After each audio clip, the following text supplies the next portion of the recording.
असलेले विधानसभेचे शिल्लेदार, ठेकेदार, अधिकारी यांचे वारसदार, शाळा कॉलेज संस्थेचे हे साथीदार व शहर उत्तरमध्ये सामान्य नागरिकांना हालच हाल केलेले या ठिकाणचे आमदार।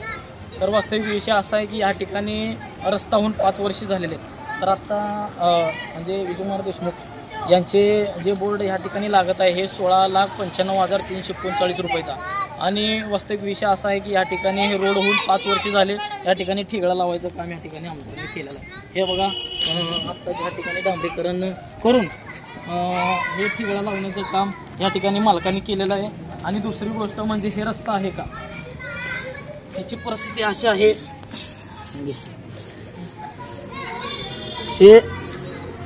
हे रस्ता अशी परिस्थिती या ठिकाणी झालेली आहे आणि कामच झालेलं नाही। हे बघा या ठिकाणी ढीग आणून टाकलेलं आहे, कामच झालेलं नाही। दुसरी गोष्ट अशी आहे की या ठिकाणी कशाही पद्धतीचं काम करून बोर्ड लावून सामान्य नागरिकांच्या या ठिकाणी पैसे हे घशात घालण्याचं काम या ठिकाणी आमदार करत आहेत। आणि बोर्ड तर एवढं थाटामाटात लावत आहेत की या ठिकाणी कामच नाही आणि बोर्ड लावण्याचं काम या ठिकाणी आमदार जेणेकरून ह्या ठिकाणी हा विचार करून तात्काळ काम रस्ता पूर्ण करण्यात यावा आणि जे ठेकेदारांनी जे अधिकारी आहेत त्यांच्यावर कारवाई करण्यात येईल असे या ठिकाणी मी विनंती करतो।